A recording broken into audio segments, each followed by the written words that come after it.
নমস্কার, নমস্কার, নমস্কার, নমস্কার, নমস্কার, নমস্কার, নমস্কার, নমস্কার, নমস্কার, নমস্কার। আপনাদের সবাইকে, সবাইকে, সবাইকে নমস্কার।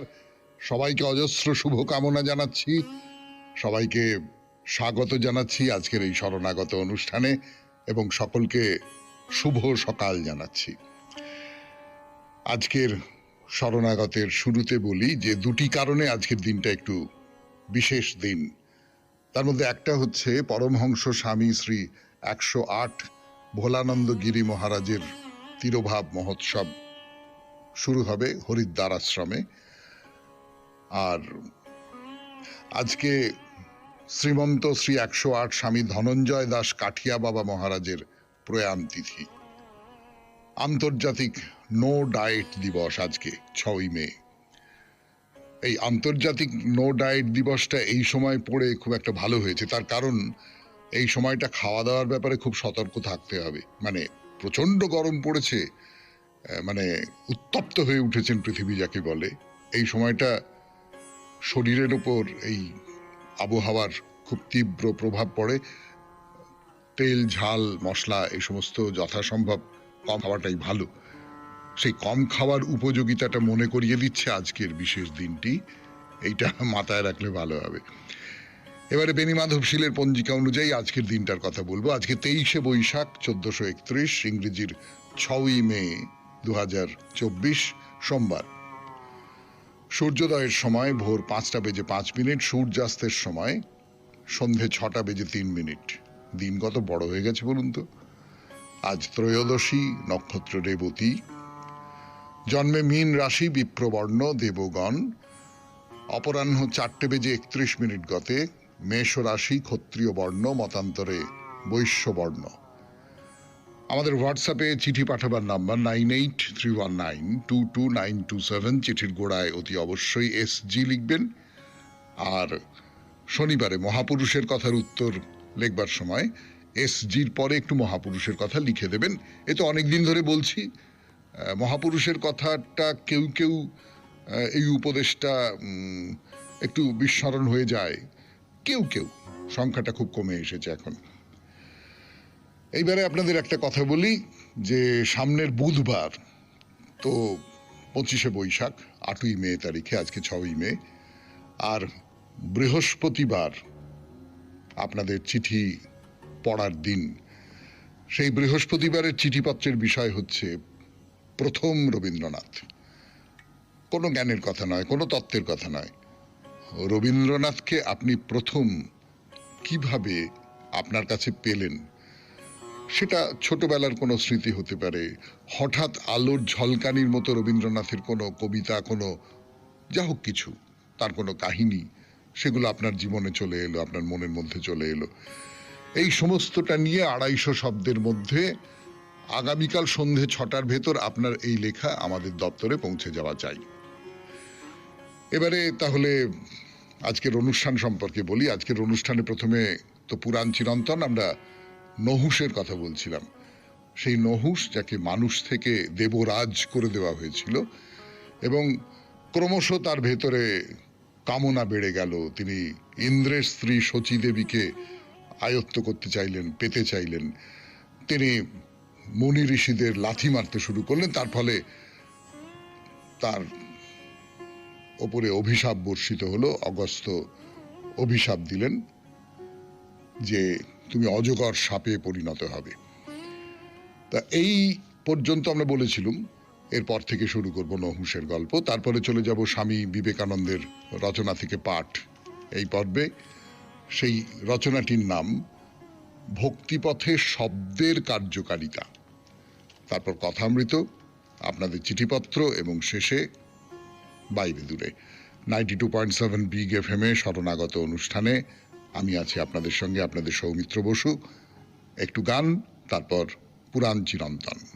পুরাণ চিরন্তন 92.7 বিগ FM শরণাগত অনুষ্ঠানে আমি আপনাদের বলেছিলাম নহুষ কিভাবে অভিশাপ পেলেন। এই যে ঋষিদের তার পালকির বাহক হিসেবে নিয়েছেন এবং তারা চলতে পারছেন না। তারা তো আর এরকম পালকি বহন করবার উপযোগী শক্তিও নেই তাদের। তারা আস্তে আস্তে চলছেন। আর নহুষ তাদের ক্রমাগত সর্প সর্প মানে সরো সরো এরকম করে বলছেন, যাও যাও যাও, আরো তাড়াতাড়ি যাও, এরকম করে বলছেন। তো বলতে বলতে বলতে বলতে এক সময় লাথি মেরে ফেললেন।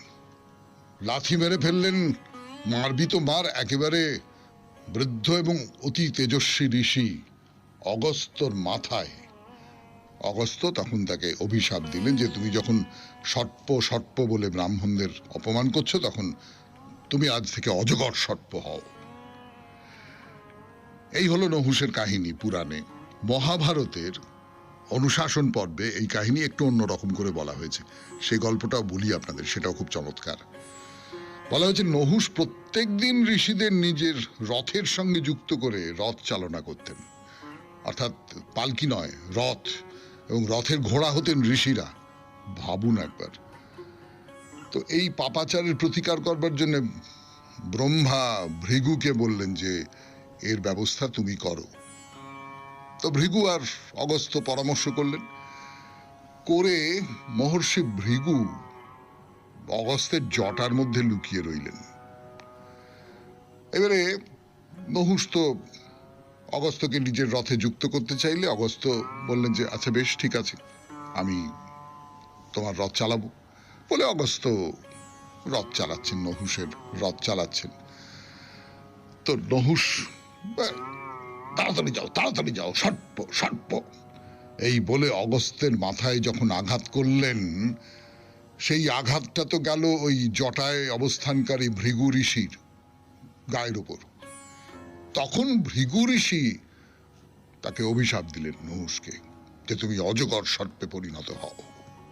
এই এই মহাভারতের গল্পটা, অর্থাৎ মহাভারতের গল্পের মধ্যে কিন্তু কেবলমাত্র ঋষিদের ওপর নহুষ অত্যাচার করেছেন এবং ঋষি অগস্ত্য অভিশাপ দিয়েছেন তা নয়, এর পেছনে নহুষকে রাজ্যচ্যুত করবার জন্যে একটা ষড়যন্ত্র আছে। সেই ষড়যন্ত্রের মধ্যে দেবতারাও আছেন।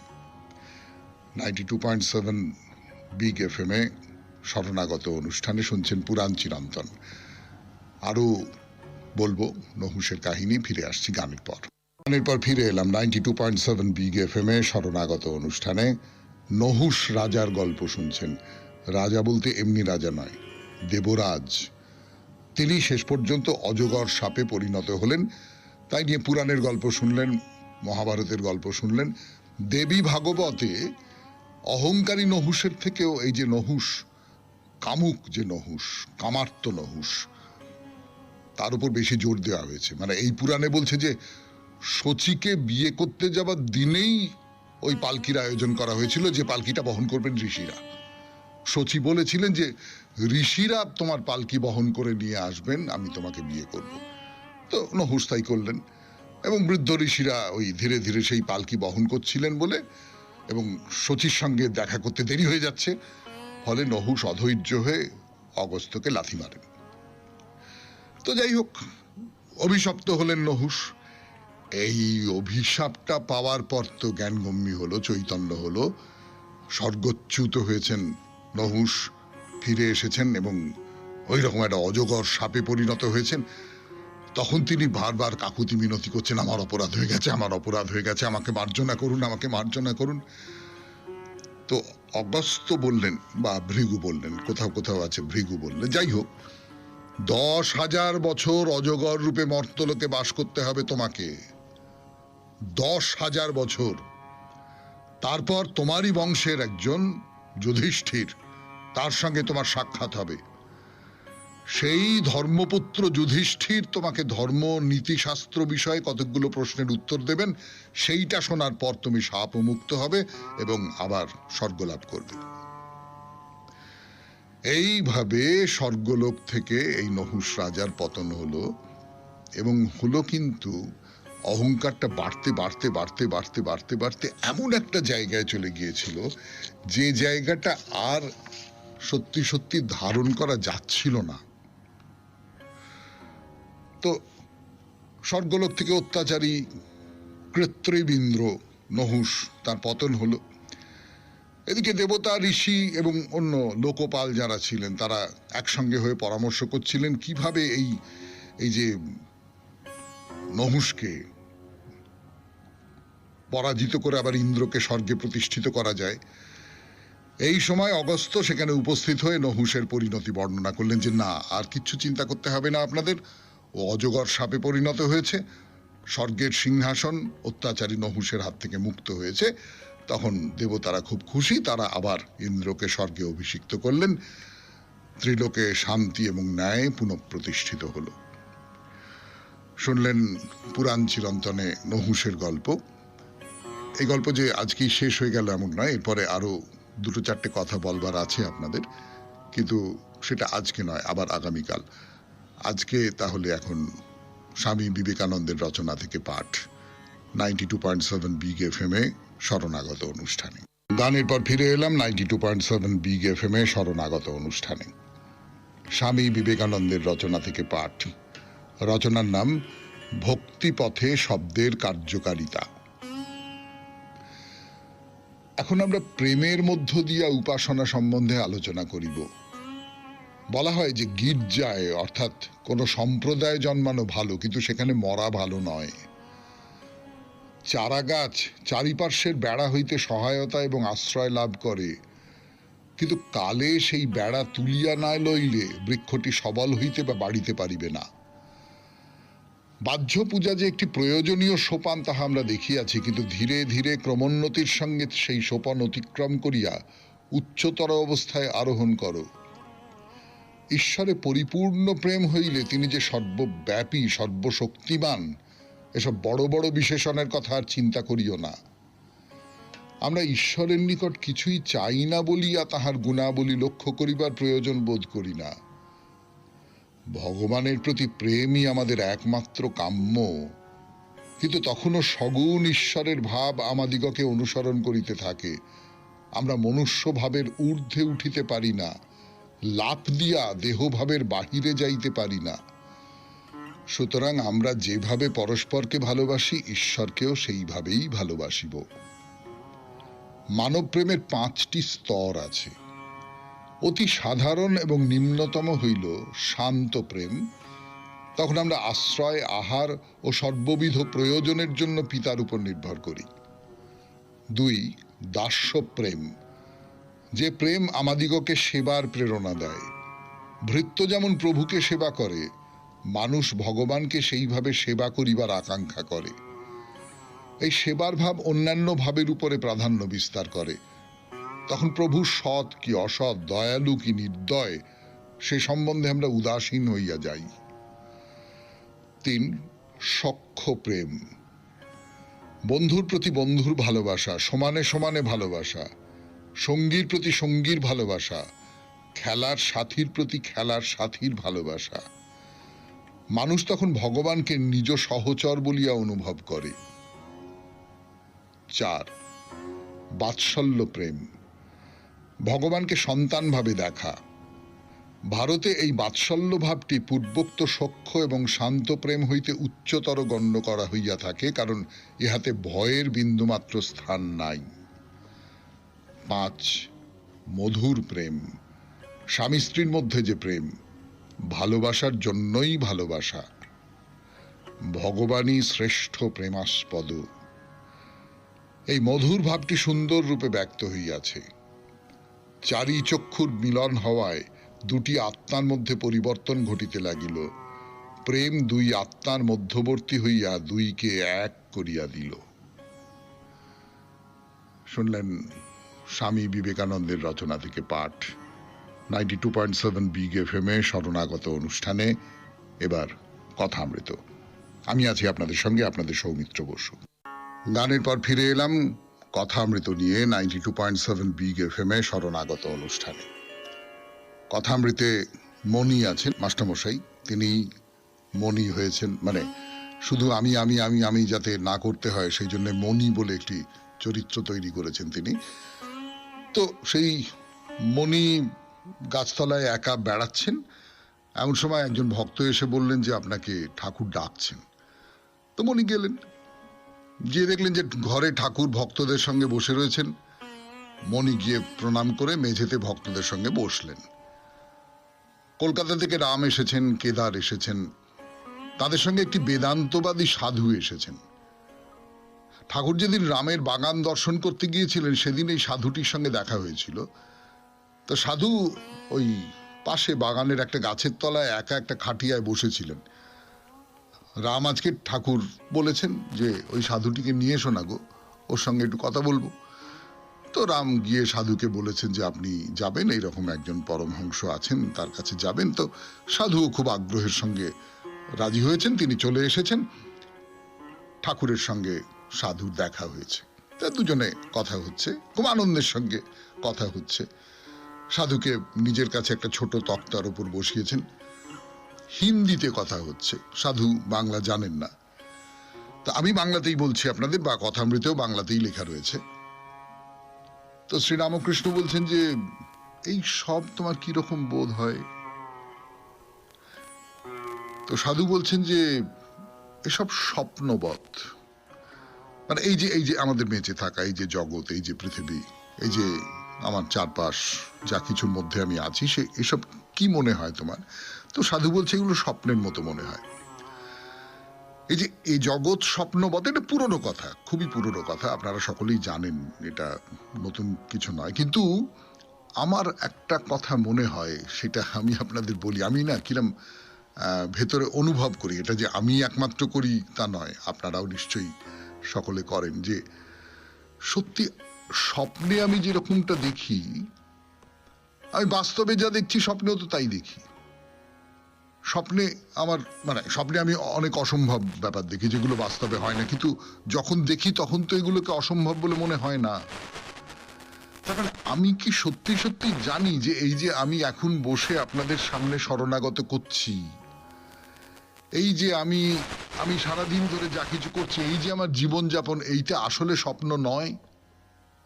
মানে এমনটা হতেই পারে যে হঠাৎ করে ঘুম ভেঙে গেল, ঘুম ভেঙে গিয়ে আমি দেখলাম যে না, আমি তো এতক্ষণ স্বপ্ন দেখছিলাম। এই যে সৌমিত্র বসু বলে একটা লোক, সেই লোকটা যা যা কিছু করলো, সে কালকে এক জায়গায় ছিল, এই করলো সেই করলো, এই সমস্তটা আসলে সে স্বপ্নে দেখেছে। ঘুম ভেঙে উঠে দেখলো যে না না না না, এসব কিচ্ছু হয়নি, কোনো ঘটনাই ঘটেনি। এমনটা তো হতে পারে। তো যেটা হতে পারে সেটার কথাই কল্পনা করা হয়েছে, বা সেটার কথাই ভাবা হয়েছে যে এটা স্বপ্ন। আসলে কেউ কেউ মনে করেছেন এটা স্বপ্ন। তো সাধুও বলছেন যে স্বপ্নের মতন। তো ঠাকুর বলছেন যে তার মানে ব্রহ্ম সত্য, জগৎ মিথ্যা। আচ্ছা, ব্রহ্ম কি রকম? তো সাধু বলছেন শব্দই ব্রহ্ম, অনাহত শব্দ, অনাহত শব্দ।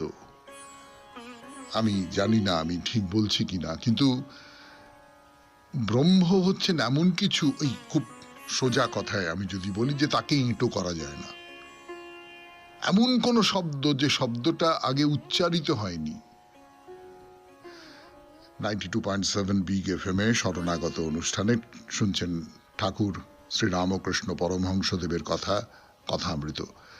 ফিরে আসছি গানের পর। যেটা বলছিলাম যে এই যে অনাহত শব্দটা ব্যবহার করা হয়েছে এই কথামৃতে, এইটাই আমার খুব অদ্ভুত লাগছে। মানে এমন কোনো একটা শব্দ, যে শব্দটা আগে উচ্চারিত হয়নি, এমন কোনো একটা কিছু, সেটা যে কোনো একটা প্রকাশ, যে কোনো একটা প্রকাশ।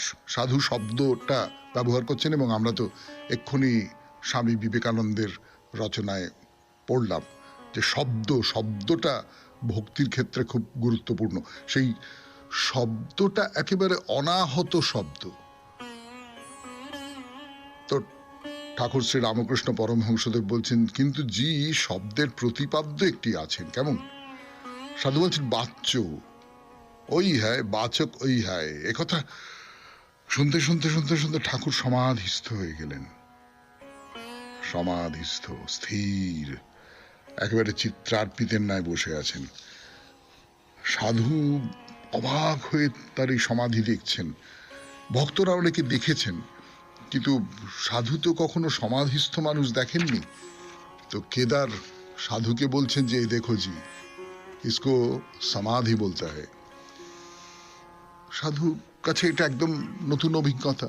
বইয়ে পড়েছেন যে সমাধি হয়, কিন্তু নিজের চোখে দেখা বলতে যেটা বোঝায় সেটা তো কখনো হয়নি।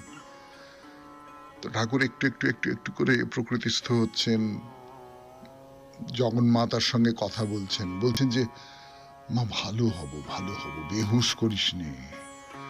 সাধুর সঙ্গে সচ্চিদানন্দের কথা বলবো মা, সচ্চিদানন্দের কথা নিয়ে বিলাস করব, আমাকে বেহুশ করে দিস নি। আমি আমি সাধুর সঙ্গে একটু কথা বলি, কথা বলি একটু, আমাকে বেহুশ করে দিস নি। আমি আমি কথা বলতে চাই, আমি সচ্চিদানন্দকে নিয়ে বিলাস করতে চাই। তো সাধু অবাক হয়ে দেখছেন আর এইসব কথা শুনছেন। তো আস্তে আস্তে আস্তে আস্তে ঠাকুর আগের বাহ্য অবস্থায় ফিরে এসেছেন। এর বলছেন যে এবার সোহং উড়ায় দাও, আব হাম তোম বিলাস, অর্থাৎ সেই আমি উড়িয়ে দাও, এখন আমি আর তুমি। যতক্ষণ আমি তুমি রয়েছে ততক্ষণ মাও আছেন, এসো তাকে নিয়ে আনন্দ করা যাক। ঠাকুর বলছেন তুমি আছো, আমি আছি, মা আছেন, আমরা মাকে নিয়ে কথা বলি। মায়ের যে অপার লীলা, সেই অপার লীলা নিয়ে কথা বলি। এই নিয়ে কথা বলা হলো, বড় আনন্দে কাটলো। তো সাধু চলে যাবার পর ভক্তদের ঠাকুর বলছে যে সাধুটিকে কিরকম দেখলে? তো কেদার বলছেন শুষ্ক জ্ঞান, সবে হাঁড়ি চড়েছে, এখনো চাল চড়েনি। না সত্যি, সাধু সমাধিস্থ মানুষকে দেখেননি, সাধু কিছু বইপত্র পড়েছেন, কিন্তু ভেতরে ভেতরে কোনো উপলব্ধি হয়নি। সেটাকেই কেদার ভারী চমৎকার করে বলেছেন, ওটা শুকনো জ্ঞান, সবে হাঁড়ি চড়েছে, এখনো চাল চড়েনি। তো ঠাকুর বলছেন যে হ্যাঁ তা বটে, কিন্তু ত্যাগী, সংসার যে ত্যাগ করেছে সে অনেকটা এগিয়েছে। সংসারের এই যে মায়া মোহ, একটা মানুষকে তো আস্তে আস্তে আস্তে আস্তে ধাপে ধাপে ধাপে ধাপেই একটা জায়গায় পৌঁছতে হবে। তো এই সাধু প্রথম ধাপটা করে ফেলেছে, অর্থাৎ সংসারটাকে ত্যাগ করেছে, এবং এই যে জগৎটা যে স্বপ্নবৎ সেইটা অনুভব করেছে। এই পর্যন্ত ঠিক আছে, এরপর থেকে সে আরেকটু এগোবে। সংসার যে ত্যাগ করেছে সে অনেকটা এগিয়েছে। সাধুটি প্রবর্তকের ঘর, তাকে লাভ না করলে কিছুই হলো না।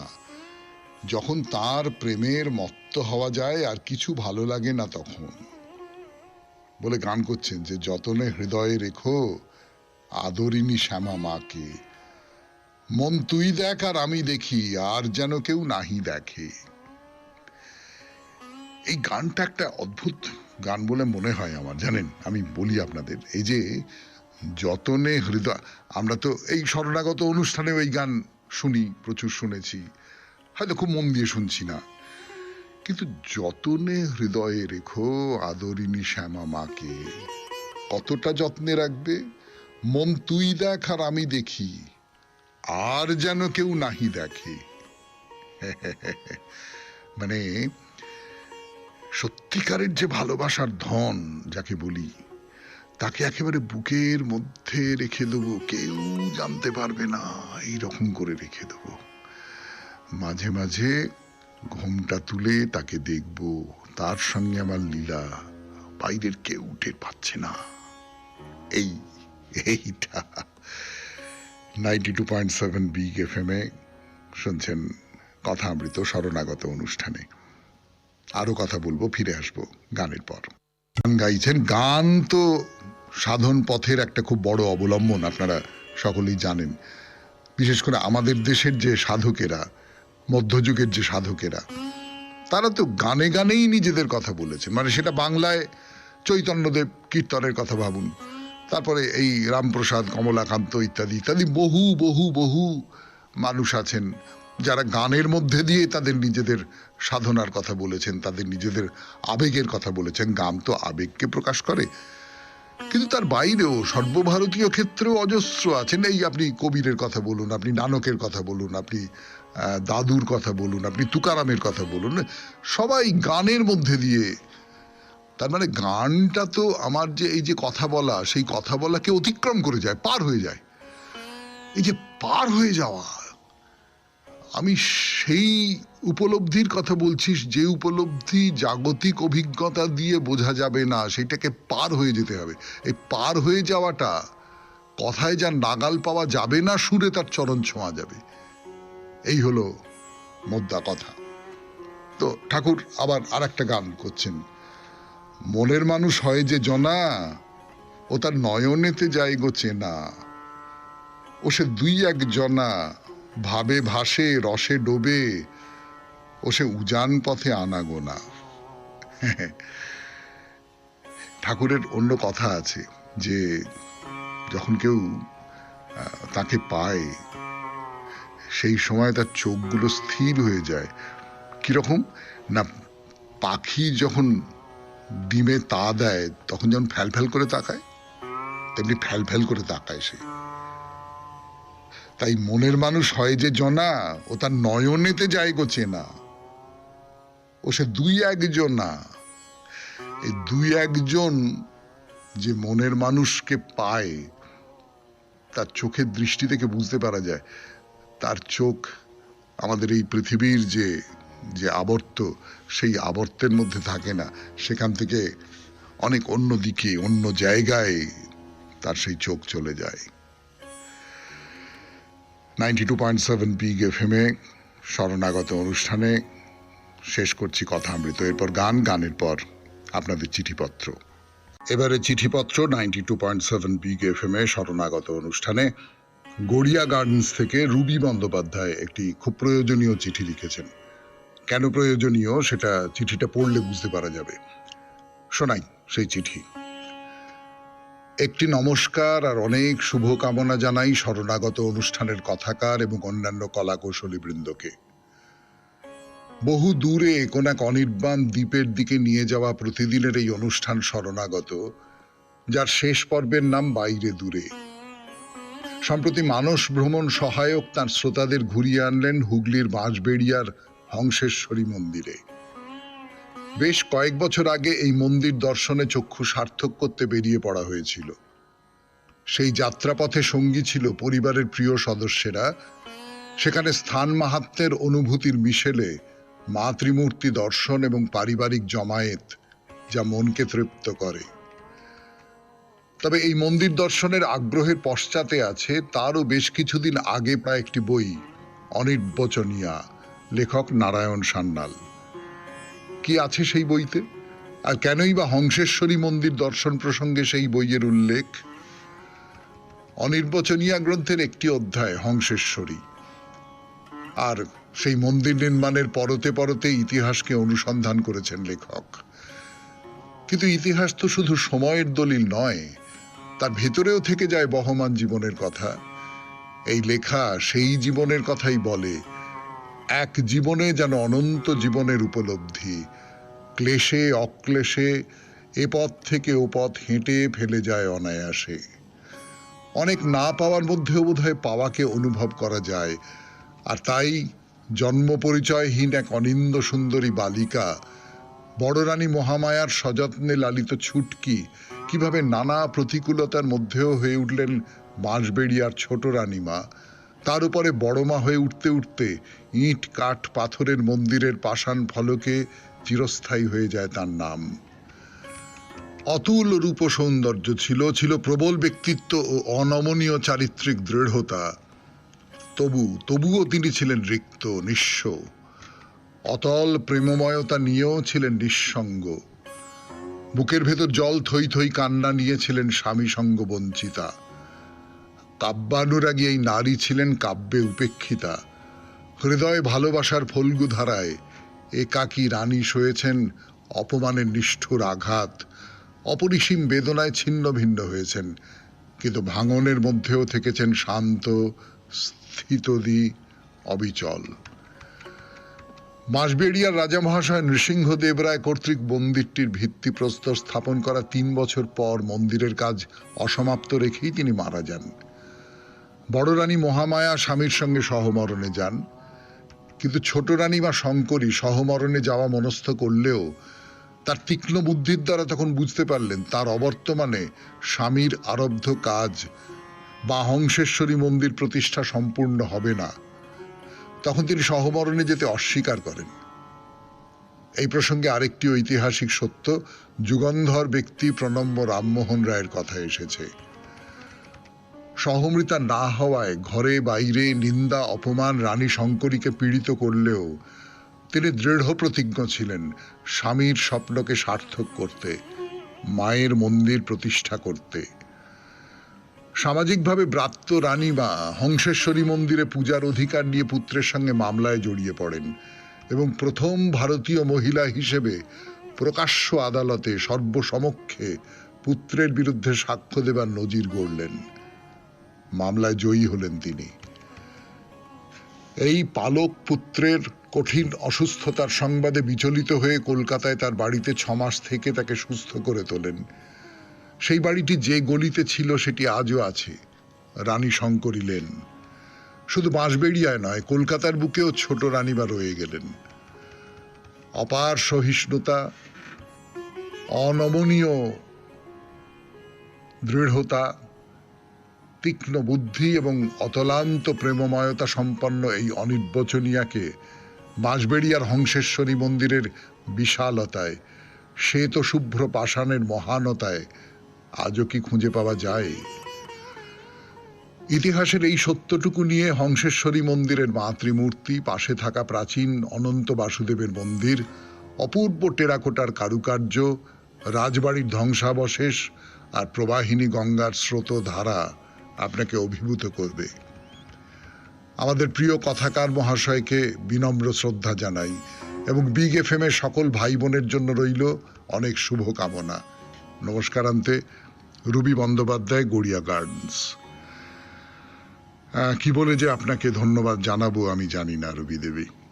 হংসেশ্বরী মন্দির নিয়ে কথা বলছি এখনো পর্যন্ত, কিন্তু সেই মন্দির নিয়ে নারায়ণ সান্যালের এই উপন্যাসটির সূত্রে আপনি অনেকগুলো অকথিত কথা বললেন, যেটা বস্তুত আমার যে চেষ্টা হংসেশ্বরী মন্দিরের পরিচয় দেবার তাকে অনেকটা পর্যন্ত সম্পূর্ণতা দিল। আপনাকে অনেক ধন্যবাদ। এরপর বাইরে দূরে 92.7 বিগ এফএম এ শরণাগত অনুষ্ঠানে হংসেশ্বরীর মন্দির। ফিরে আসছি গানের পর। 2.7 বিগ এফএম এ শরণাগত অনুষ্ঠান শুনছেন আপনারা। মা হংসেশ্বরীর মন্দির, বাঁশবেড়িয়ার সেই বিখ্যাত মন্দির যার কথা শুনলাম রুবি বন্দ্যোপাধ্যায়ের চিঠিতে। মাকে দেখা হলো, এই মন্দিরে দেখা হলো আর অনেক কিছু। তো দেবীকে পুজো দেবেন, ভোগ প্রসাদ নেবেন, তবে না, দেবীর ভোগ প্রসাদের জন্য কুপন নিতে হবে আপনাকে, অবশ্যই একটা সামান্য অর্থমূল্যের বিনিময়। তবে একটা কথা বলে রাখি, কুপনের জন্য কিন্তু বহু মানুষের চাহিদা আছে, কাজেই যত তাড়াতাড়ি সম্ভব সেটিকে হস্তগত করে ফেলবেন। কত আগে? তা ধরুন, মন্দির তো খোলে, আপনাদের আগেই বলেছি, সকাল 7টায়। 8টার মধ্যে কুপনটা নিয়ে নেবেন, কেমন? ওই 8টা থেকেই মন্দিরে পুজো দেওয়া শুরু হয়ে যায়। মায়ের পুজো হয় 10টার সময়, আরতি 11টায়, আর ভোগ প্রসাদের পুজো হয় 12টার সময়, মানে সবটাই প্রায় 1 ঘন্টা অন্তর অন্তর। ভোগ প্রসাদের পুজো হয়ে যাবার পরে ভোগ প্রসাদ দেওয়া শুরু হয় 1টা থেকে।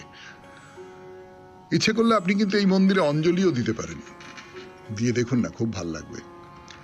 এক তো বহু প্রাচীন মন্দির, বিখ্যাত মন্দির, সেই বিখ্যাত হংসেশ্বরী মন্দিরে অঞ্জলি দিচ্ছেন, ভাবতেই কেমন একটা অন্যরকম লাগার কথা। তো মন্দিরে গর্ভগৃহের বাইরে বেশ কারুকার্য করা একটা দরজার পেছনে মা হংসেশ্বরী, তার সামনে একটা নীল লোহার রেলিং দিয়ে চারদিকটা ঘেরা, সেইখানে সবাই হাত জোড় করে দাঁড়িয়ে রয়েছেন। মন্দিরের ভেতর থেকে ভেসে আসছে মন্ত্রোচ্চারণ। সবটা মিলিয়ে ভারী চমৎকার একটা পরিবেশ। তো এইবারে এই যে মা হংসেশ্বরী ভোগ গ্রহণ করবেন, তার নিয়মটা কি? সে ভারী চমৎকার নিয়ম, এবং মাকে আহার দেবার ঘরে একেবারে প্রধান পুরোহিত ছাড়া আর কারুর প্রবেশ নিষেধ। বলছি মা হংসেশ্বরী মন্দিরের কথা 92.7 বিগ এফএম এ শরণাগত অনুষ্ঠানে। ফিরে আসছি গানের পর। গান শেষ, কথা শুরু 92.7 বিগ এফএম এ শরণাগত অনুষ্ঠানে। যা বলছিলাম আপনাদের, যে দেবীকে যে আহার দেওয়া হবে তা নিয়ে তো গর্ভগৃহের দরজা বন্ধ হয়ে গেল। এইসব সামগ্রী রাখা হলো একটা পাটাতনের উপরে। তারপরে মাকে আহ্বান করা হতে লাগলো, মা এসো, মা এসো, এসো, প্রসন্ন হও মা, প্রসন্ন হয়ে এই আহার গ্রহণ করো, আবির্ভূত হও মা, আবির্ভূত হও। চোখ বুজে ধ্যান করছেন প্রধান পুরোহিত। আর একটা কথা বলি, এই দেবী হংসেশ্বরীর কিন্তু আমিষে অরুচি নেই। মানে ঠাকুর দেবতা পুরাণ মহাকাব্যের সব বড় বড় চরিত্র, তাদের সম্পর্কে আমাদের একটা ধারণা আছে না, তারা মাছ মাংস কিছু খান না, নিরামিষাশী। কিন্তু যিনি সত্যিকারের জ্ঞানী মানুষ, তারা ইচ্ছে করলেই ধরিয়ে দিতে পারেন যে আমিষ ভক্ষণ এমন একটা কিছু পাপ কাজ বলে তখনকার দিনে মনে করা হতো না। হ্যাঁ, যে কথা বলতে গিয়ে এত সব কথা বলা, দেবীকে কিন্তু প্রত্যেক দিন মাছ দিতে হবে, প্রত্যেক দিন অন্তত একটি করে মাছ দেবীর বরাদ্দ। না, এই মাছ যে মন্দির কর্তৃপক্ষকে জোগাড় করতে হয় তা নয়, তা তো হবার কথাও নয়। দেবী হংসেশ্বরীর মাছ স্থানীয় ভক্তেরাই জুগিয়ে দেন। সে নিজের পুকুরের মাছই হোক না কেন, বা বাজার থেকে কিনে আনা মাছ দেবী গ্রহণ করেন। তা দেবী তো একা আহার গ্রহণ করেন না, অন্য দেবতারাও তো এই মন্দিরে আছেন, তার বাইরে আছেন ভক্তের দল। সব মিলিয়ে একটা খুব হই হই করা ব্যাপার। তো ভোগ প্রসাদ তো একটাই দেওয়া শুরু হলো। ঘড়িতে তাকিয়ে দেখলেন প্রায় 1টা ছুঁই ছুঁই। মন্দিরের ডান দিকে রান্নাঘর আছে, সেখানেই তৈরি হয়েছে ভোগ প্রসাদ। রান্নাঘরের সামনে লাইনে দাঁড়িয়ে পড়ুন। গ্রিল দিয়ে কাউন্টারের মতো করা আছে, মাথার উপরে নীল ছাদ, সেখান থেকে হাতে হাতে চলে আসছে প্রসাদ। আসুক, আমরা শেষ করি আজকে শরণাগত 92.7 বিগ এফএম-এ। চলে যাবার আগে খুব জরুরি যে কথাটা বলবার, সেটা হচ্ছে যে বৃহস্পতিবারের যে চিঠি, সেই চিঠি লিখে পাঠিয়ে দিয়েছেন নাকি দিচ্ছি দেব করছেন? বিষয় প্রথম রবীন্দ্রনাথ। রবীন্দ্রনাথ প্রথম কিভাবে আপনার মনের দরজায় কড়া নাড়লেন, সেটা কোনো লেখা পড়ে হতে পারে, কোনো গানের সঙ্গে নেচে হতে পারে, কোনো কাহিনী শুনে হতে পারে, যা হোক কিছু হতে পারে। রবীন্দ্রনাথ কখন আপনার বুকের ভেতরটা স্পর্শ করলেন, এই নিয়ে 250 শব্দের মধ্যে একটা চিঠি চটপট পাঠিয়ে দিন। আজকে তো সোমবার, মঙ্গলবার সন্ধে 6টার মধ্যে সেই চিঠি আমাদের দপ্তরে পৌঁছে যাওয়া চাই। প্রথম রবীন্দ্রনাথ, কোনো জ্ঞানের কথা নয়, কোনো বড় বড় কথা নয়। প্রথম রবীন্দ্রনাথ, আপনার ভালোবাসার রবীন্দ্রনাথ আপনার ভালোবাসাকে স্পর্শ করলেন কবে প্রথম? আমাদের হোয়াটসঅ্যাপে চিঠি পাঠাবার নাম্বার 9831922927। চিঠির গোড়ায় অতি অবশ্যই এসজি লিখতে হবে। আর শনিবারে মহাপুরুষের কথায় এসজির পাশে একটু মহাপুরুষের কথা লিখে দেবেন। তাহলে এবারে বিদায়। খুব ভালো থাকবেন, এবং সেই ভালো থাকার একটা প্রকাশ রবীন্দ্রনাথের কবিতায় পড়ে শোনাই। শুরু হতেই ও আমার সঙ্গ ধরেছে, ওই একটা অনেক কালের বুড়ো আমাতে মিশিয়ে আছে এক হয়ে। আজ আমি ওকে জানাচ্ছি পৃথক হব আমরা। ও এসেছে কত লক্ষ পূর্বপুরুষের রক্তের প্রবাহ বেয়ে, কত যুগের ক্ষুধা ওর, কত তৃষ্ণা। সেসব বেদনা বহুদিন রাত্রিকে মথিত করেছে সুদীর্ঘ ধারাবাহী অতীতকালে।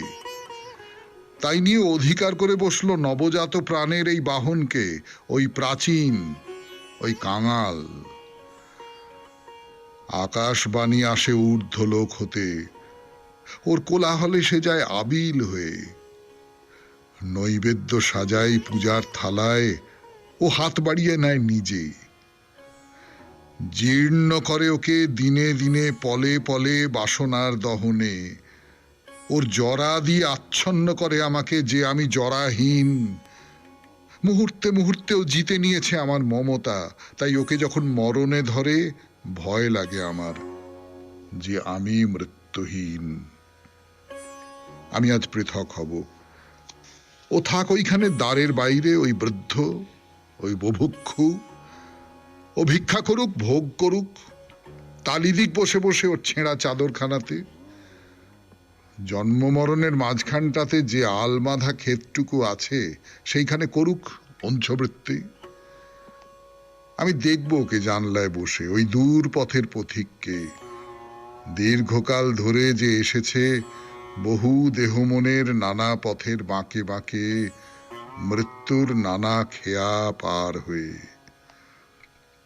উপরের তলায় বসে দেখব ওকে, ও নানা খেয়ালের আবেশে আশা নৈরাশ্যের ওঠা পড়ায় সুখ দুঃখের আলো আধারে দেখব যেমন করে পুতুল নাচ দেখে, হাসবো মনে মনে। মুক্ত আমি, স্বচ্ছ আমি, স্বতন্ত্র আমি, নিত্যকালের আলো আমি, সৃষ্টি উৎসের আনন্দ ধারা আমি, অকিঞ্চন আমি। আমার কোনো কিছুই নেই অহংকারের প্রাচীরে ঘেরা। খুব ভালো থাকবেন, আনন্দে থাকবেন। নমস্কার। নমস্কার, নমস্কার, নমস্কার, নমস্কার, নমস্কার।